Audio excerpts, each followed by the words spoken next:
Hello friends, मेरा नाम है ऐश्वर्य अग्रवाल। इस यूट्यूब चैनल पे आप सभी का स्वागत है। आज हम भारतीय संविधान की प्रस्तावना के बारे में बात करने वाले हैं। ठीक है, चलिए शुरू करते हैं। भारतीय संविधान की प्रस्तावना, ये जो शब्द है प्रस्तावना, ये भारतीय संविधान में किस प्रावधान के अंतर्गत लिया गया या कहाँ से लिया गया, इसके बारे में हम पहले बात करते हैं। जैसा कि पिछले वीडियो में मैंने आपको बताया था कि भारतीय संविधान में प्रस्तावना का जो प्रावधान है यह अमेरिका से लिया गया है। ठीक है, कहाँ से लिया गया है? अमेरिका। मतलब किसी देश के संविधान में प्रस्तावना का प्रावधान सर्वप्रथम अमेरिका ने किया था। फिर अन्य देश अमेरिका को देखते हुए अपने संविधान में प्रस्तावना का प्रावधान करने लगे। उनमें से भारत भी एक देश है। ठीक है, तो कह सकते हैं प्रस्तावना का प्रावधान कौन से देश से आया है? भारतीय संविधान में अमेरिका से। ध्यान रखिएगा। ठीक है, अब हम प्रस्तावना के अर्थ के बारे में जानने की कोशिश करते हैं कि प्रस्तावना का अर्थ क्या है। प्रस्तावना का अर्थ है प्रस्तावना संविधान का इंट्रोडक्शन। प्रस्तावना का क्या अर्थ है? सिंपली अगर हम देखा जाए तो देखें तो संविधान का इंट्रोडक्शन, संविधान की भूमिका। ठीक है, संविधान की भूमिका जिसमें संविधान का सार छुपा हुआ है। क्लियर है? एकदम सरल शब्दों में सोचिएगा। प्रस्तावना मतलब संविधान का इंट्रोडक्शन, संविधान की भूमिका। ठीक है, या संविधान का परिचय जिसमें संविधान का सारा सार छुपा हुआ है, जिसमें संविधान के बेसिक स्ट्रक्चर्स है। क्लियर है क्या? चलिए आगे बढ़ते हैं। हम आज भारतीय संविधान के प्रस्तावना के उद्देश्यों, स्रोतों, ठीक है, मूल स्वरूपों एवं तिथि की जानकारी के बारे में बात करेंगे। या फिर ऐसा कहें कि हम भारतीय प्रस्तावना की विषय वस्तु के बारे में आज बात करेंगे। At the end of the class आप पाएंगे कि आपको भारतीय संविधान की प्रस्तावना पूरी याद हो जाएगी। ठीक है, और अपने आप में काफ़ी अच्छा महसूस करेंगे आप कि आपको भारतीय संविधान की प्रस्तावना याद है। ठीक है, चलिए याद करने की कोशिश करते हैं भारतीय प्रस्तावना को एज इट इज़, जैसे उसकी विषय वस्तु है। ठीक है, देखिए दो चार चीज़ जो मैंने बता दी उसको आपको याद करना है कि कहाँ से लिया गया? अमेरिका। प्रस्तावना किसे कहते हैं? प्रस्तावना किसी भी पाठ या संविधान को के सार को कहते हैं, भूमिका को कहते हैं, परिचय को कहते हैं, इंट्रोडक्शन को कहते हैं। इतनी चीज़ें होने के बाद अब हम भारतीय संविधान की प्रस्तावना की विषय वस्तु के बारे में बात करने वाले हैं। चलिए देखते हैं। चलिए देखिए, स्टार्टिंग से याद करते जाइएगा, line by line. Theoretical form में ना लिख के मैंने इस फॉर्म में लिखा है सो दैट आपको याद करने में ईजी हो। ठीक है ना? तो चलिए देखते हैं।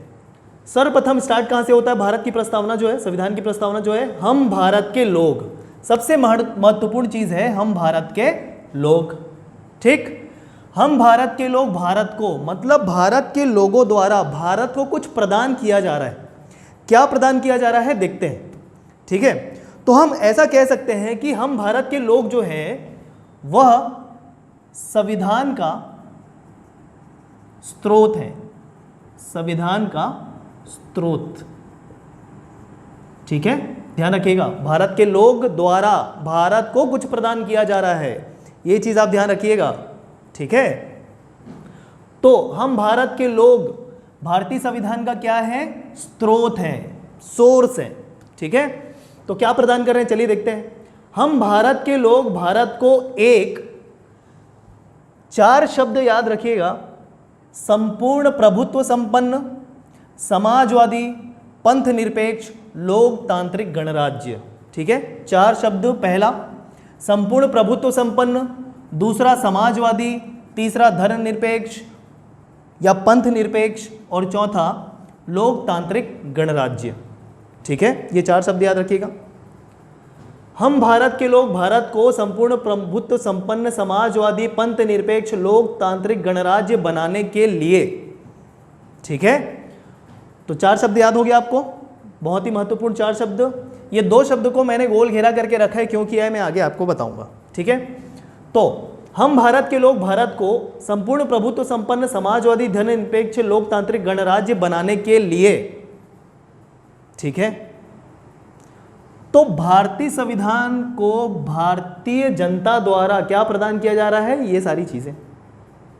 तो हम ऐसा कह सकते हैं कि हम भारत के लोग हो गया, स्रोत की कहां से आ रहा है, और ये जो सारी चीजें हैं, ठीक है, ये जो सारी चीजें हैं वो क्या है?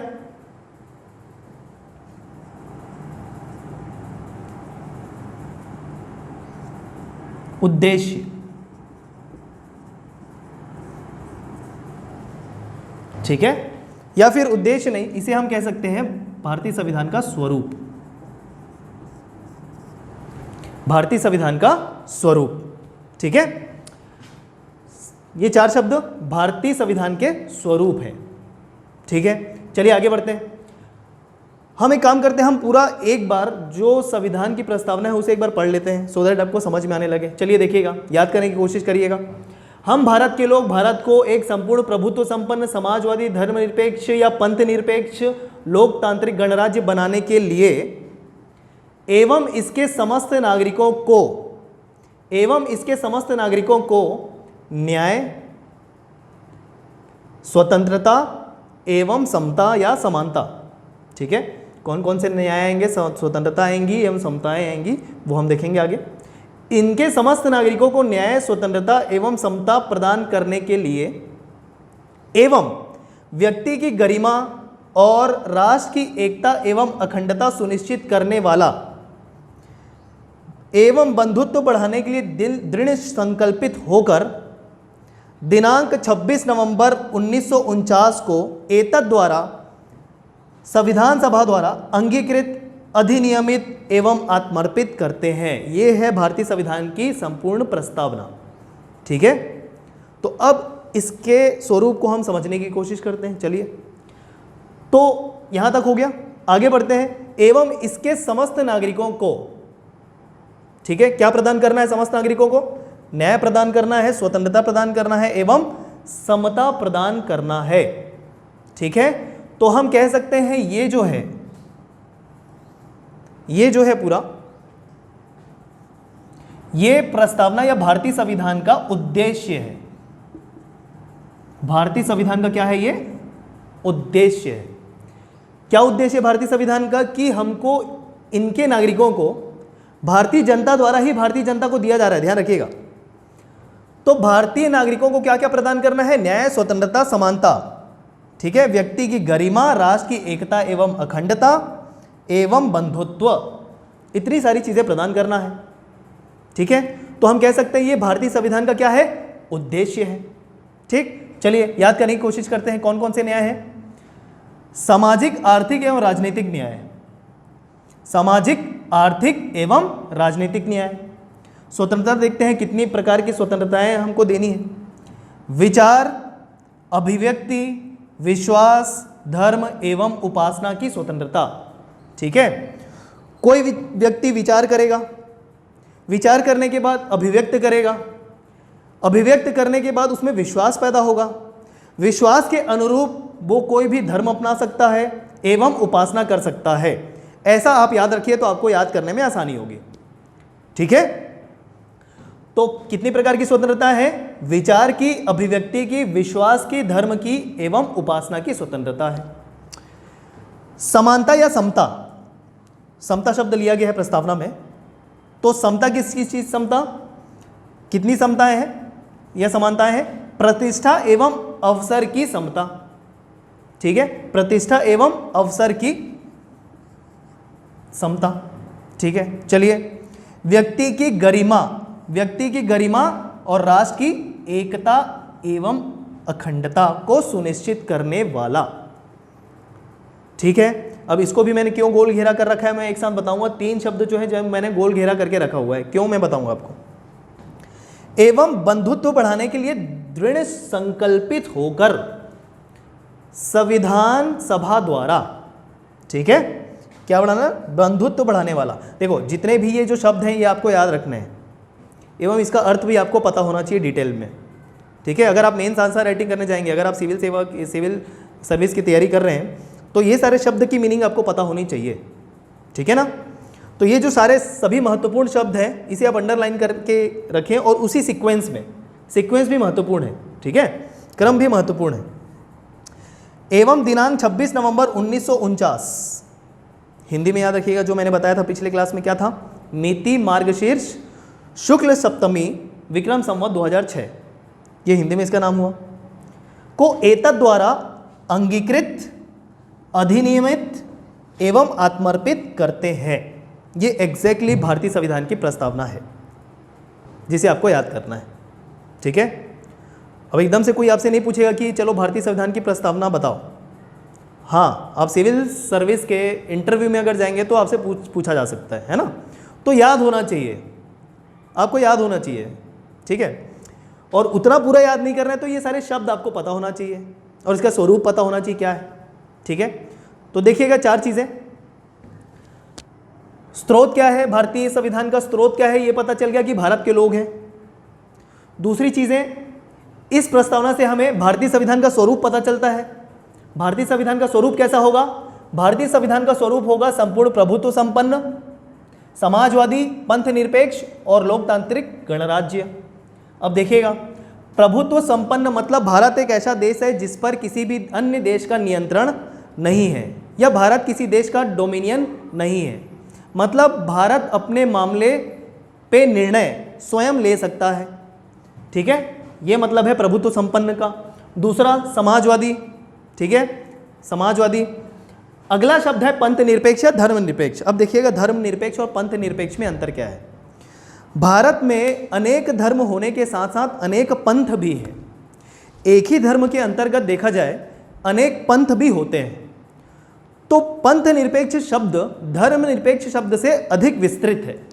इस कारण प्रस्तावना में क्या शब्द जोड़ा गया? पंथ निरपेक्ष, ना कि धर्मनिरपेक्ष। ठीक है, एक ही धर्म में अनेक पंथ हो सकते हैं, ये भी ध्यान रखिएगा। जैसे मैं एग्जांपल देता हूं आपको, जैसे जैन धर्म एक मानते हैं हम। जैन धर्म में 2 पंथ, श्वेतांबर और दिगंबर। क्लियर है आपको? ठीक है, जैन धर्म है एक, उस धर्म में 2 पंथ, श्वेतांबर और दिगंबर। ठीक है, तो अधिक विस्तृत अर्थ निकालने के लिए धर्मनिरपेक्ष के बदले क्या लिया गया है? पंथ निरपेक्ष। ठीक है, और धर्मनिरपेक्ष या पंथ निरपेक्ष का मतलब क्या है? कि सभी धर्म या पंथ के कल्याण को ध्यान में रखते हुए, किसी एक धर्म के फायदे को ध्यान में रखते हुए, सभी धर्म एवं पंथ को के फायदे को ध्यान में रखते हुए। ठीक है, चलिए, लोकतांत्रिक गणराज्य। अब देखिएगा, लोकतांत्रिक भी है और गणराज्य भी है। ठीक है, दोनों का मतलब समझिएगा। लोकतांत्रिक गणराज्य मतलब जनता के द्वारा शासन। अब जनता के द्वारा शासन 2 प्रकार से किया जाता है, एक प्रत्यक्ष रूप से, एक अप्रत्यक्ष रूप से। प्रत्यक्ष रूप से जो लोकतांत्रिक देश होते हैं उसमें जनता के द्वारा प्रत्यक्ष रूप से शासन किया जाता है। जैसे एग्जांपल है स्विट्जरलैंड। जो भी निर्णय लिए जाएंगे प्रशासन संबंधी, उसमें जनता का हस्तक्षेप होगा डायरेक्ट रूप से। ठीक है, लेकिन अप्रत्यक्ष रूप से लोकतांत्रिक गणराज्य या देश किसे कहेंगे? जिसमें जनता जो है अपने चुने गए प्रतिनिधि के माध्यम से शासन या राज्य व्यवस्था चलाती है, जैसे भारत देश। ठीक है, भारत में लोकतांत्रिक गणराज्य तो है, देश है, लेकिन अप्रत्यक्ष लोकतांत्रिक देश। ठीक है, तो ये चीज़ ध्यान रखिएगा।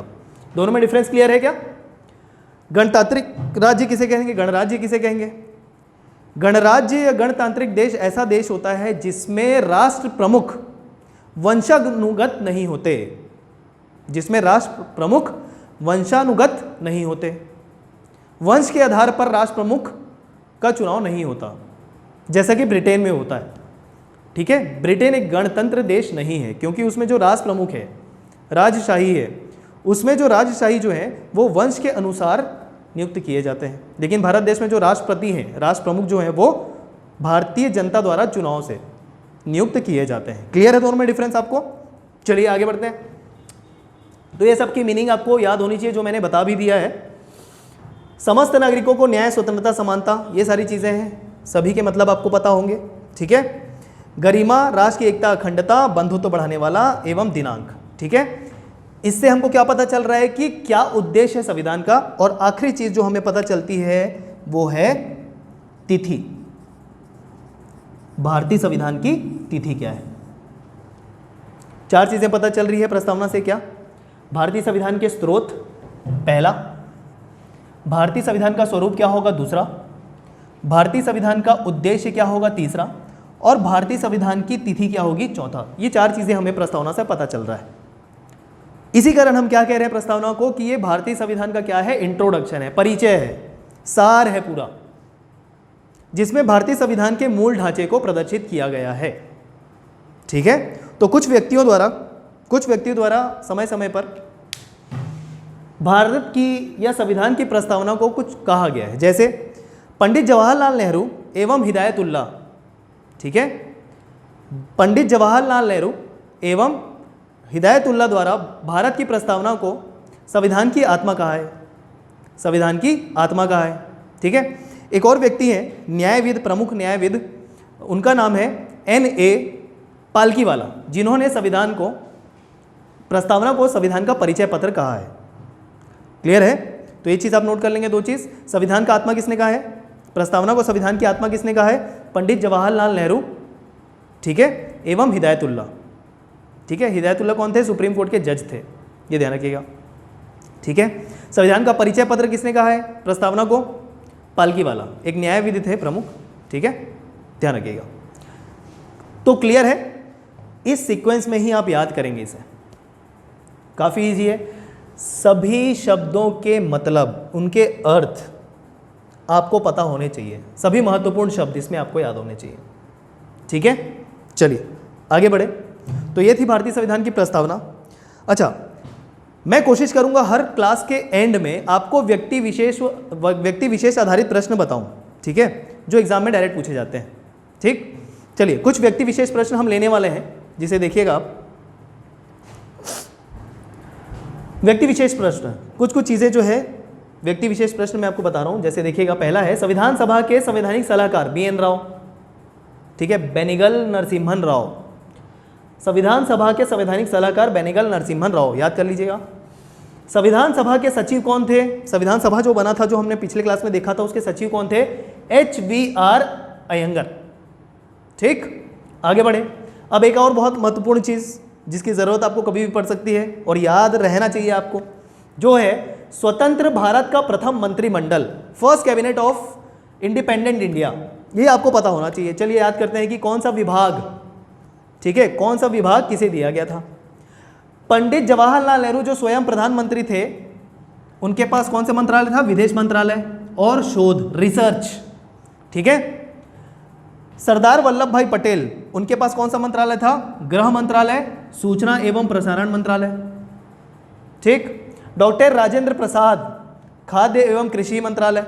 अब आप बोलेंगे कि राजेंद्र प्रसाद तो राष्ट्रपति थे, लेकिन मैंने क्या लिखा यहाँ पर, स्वतंत्र भारत, और भारत स्वतंत्र कब हुआ, 1947, उस समय ये मंत्रिमंडल बनाया गया था। लेकिन राजेंद्र प्रसाद राष्ट्रपति कब बनाए गए थे, बताया था मैंने आखिरी क्लास में, 24 जनवरी 1950 को, ठीक है ना, उस समय राष्ट्रपति बनाए गए थे। उससे पहले वो क्या थे, कैबिनेट में थे, ठीक है, राजेंद्र प्रसाद। खाद्य एवं कृषि, अगले मौलाना अबुल कलाम आज़ाद, अब्दुल कलाम आज़ाद नहीं, मौलाना अबुल कलाम आज़ाद, वो थे शिक्षा मंत्री, शिक्षा मंत्री। जॉन मथाई, रेलवे एवं परिवहन। षणमुगम शेट्टी, वित्त मंत्रालय। जगजीवन राम, श्रम मंत्रालय। राजकुमारी अमृत कौर, स्वास्थ्य मंत्रालय। डॉक्टर श्यामा प्रसाद मुखर्जी, उद्योग मंत्रालय। सरदार बलदेव सिंह, रक्षा मंत्रालय। एवं आखिरी VN गॉडगिल, कार्य खनन एवं ऊर्जा मंत्रालय, ठीक है। तो ये जो चीज़ें हैं आपको पता होनी चाहिए, ठीक है, एक बार आप देख लीजिए।